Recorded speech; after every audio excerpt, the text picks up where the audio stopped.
Hello, బయట full వర్షం పడుతుంది పొద్దు నుంచి. అందుకే ఇవాంటి స్పెషల్ బటురే విత్ పనీర్ పీస్ కర్రీ చాలా యమ్మీగా ఉంటుంది. ఎలా చేసుకోవాలో చూసేయండి. నేను ఇండియన్ గ్రాసరీ స్టోర్ లో ఈ బటురే మిక్స్ ప్యాకెట్ తీసుకున్నాను. దాని వెనక ఇన్స్ట్రక్షన్స్ ఉన్నాయి. దాని ప్రకారం నేను పిండి కలుపుకున్నాను అనమాట.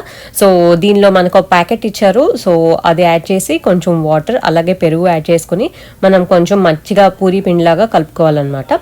సో మీ దగ్గర ఇలాంటి బటురే మిక్స్ లేకపోతే మీరు మైదా పిండి తీసుకుని అందులో పెరుగు, ఉప్పు, కొంచెం షుగర్ అలాగే ఈస్ట్ యాడ్ చేసి వాటర్ తో మనం చక్కగా పూరి పిండిలా కలుపుకుంటే సరిపోతుంది. సో పిండి కలుపుకుని నేను చక్కగా ఒక తడి క్లాత్ తో పక్కన పెట్టుకున్నాను. ఇప్పుడు మనం పన్నీర్ అండ్ పీస్ కర్రీ చేసుకుందాం. దానికోసం ఒక ప్యాన్ లో ఆయిల్ తీసుకుని అందులో జీలకర్ర యాడ్ చేసుకుని ఉల్లిపాయలు చాలా చిన్నగా కట్ చేసుకుని అందులో యాడ్ చేసుకోవాలి. నేను అరౌండ్ 2 ఉల్లిపాయలు తీసుకున్నాను. అండ్ కొంచెం ఉప్పు యాడ్ చేసుకుని ఫ్రై చేసుకుంటే మనకి ఉల్లిపాయలు త్వరగా ఫ్రై అవుతాయి. సో చూసారు కదా, ఇలా గోల్డెన్ బ్రౌన్ కలర్ వచ్చే వరకు మనం ఫ్రై చేసుకుని ఇప్పుడు ఇందులో అల్లం వెల్లుల్లి పేస్ట్ యాడ్ చేసుకుని పచ్చివాసన పోయే వరకు మంచిగా ఫ్రై చేసుకోవాలి. ఇప్పుడు ఇందులో పసుపు, కారం, ధనియాల పొడి, జీలకర్ర పొడి అలాగే గరం మసాలా పౌడర్ యాడ్ చేసుకుని మంచిగా ఒక 1-2 మినిట్స్ ఫ్రై చేసుకోవాలి. ఇప్పుడు ఇందులో మనం బఠానీలు యాడ్ చేసుకోవాలి. నా దగ్గర ఫ్రోజన్ పీస్ ఉన్నాయి కాబట్టి అవి యాడ్ చేశాను. మీ దగ్గర ఫ్రెష్ ఉంటే అవి కూడా యాడ్ చేసుకోవచ్చు. మంచిగా మిక్స్ చేసుకుని ఇప్పుడు దీన్ని ఇందులో కొంచెం వాటర్ యాడ్ చేసుకుని మూత పెట్టుకుని ఒక 1-2 మినిట్స్ మనం కుక్ చేసుకోవాలి.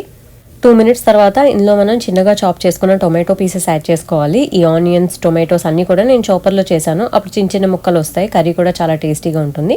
సో యాడ్ చేసుకున్న తర్వాత మంచిగా మిక్స్ చేసుకుని మూత పెట్టుకుని ఇంకో 2 మినిట్స్ కుక్ చేసుకుందాం. టొమాటోస్ ఇప్పుడు మంచిగా కుక్ అయిపోయి ఉంటాయి. ఇప్పుడు ఇందులో మనం టేస్ట్ చూసుకుని ఉప్పు, కారం అడ్జస్ట్ చేసుకోవాలి. దాని ప్రకారం కావాలనుకుంటే ఉప్పు, కారం యాడ్ చేసుకోవాలి. నేను అలాగే కసూరి మేతి కూడా మంచిగా చేతితో క్రష్ చేసుకుని యాడ్ చేసుకుంటున్నాను. అలాగే కొంచెం గరం మసాలా పౌడర్ అలాగే కొంచెం నెయ్యి యాడ్ చేసుకుంటున్నాను. నెయ్యి యాడ్ చేసుకుంటే మంచి టేస్ట్ వస్తుంది. కర్రీకి గ్రేవీ రెడీ అయిపోయింది. ఇప్పుడు ఇందులో కొంచెం వాటర్ యాడ్ చేసుకుని పన్నీర్ని చిన్న చిన్న క్యూబ్స్ గా కట్ చేసుకుని యాడ్ చేసుకుని మూత పెట్టుకుని ఒక 5-10 మినిట్స్ మనం పన్నీర్ని మంచిగా సాఫ్ట్ అయ్యే వరకు కుక్ చేసుకోవాలి. నేను కొంచెం పన్నీర్ పక్కన తీసుకుని పెట్టుకున్నాను. దాన్ని కొంచెం గ్రేట్ చేసుకుని పైన యాడ్ చేసుకుంటే కర్రీ ఇంకా ఎక్స్ట్రా టేస్టీగా ఉంటుంది.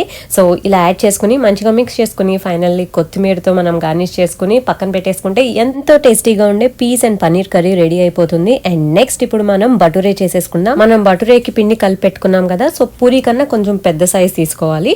సో అంత పిండి తీసుకుని మనం చక్కగా చపాతీలాగా ఒత్తుకొని ఆయిల్లో మనం ఫ్రై చేసుకోవాలి. ఆయిల్లో ఫ్రై చేసుకునేటప్పుడు మీడియం హీట్ లో ఫ్రై చేసుకుంటే చక్కగా పొంగుతుంది అన్నమాట. దీన్ని వేడివేడిగా పనీర్ కర్రీతో తింటే చాలా బాగుంటుంది. తప్పకుండా ట్రై చేయండి. And do follow and subscribe.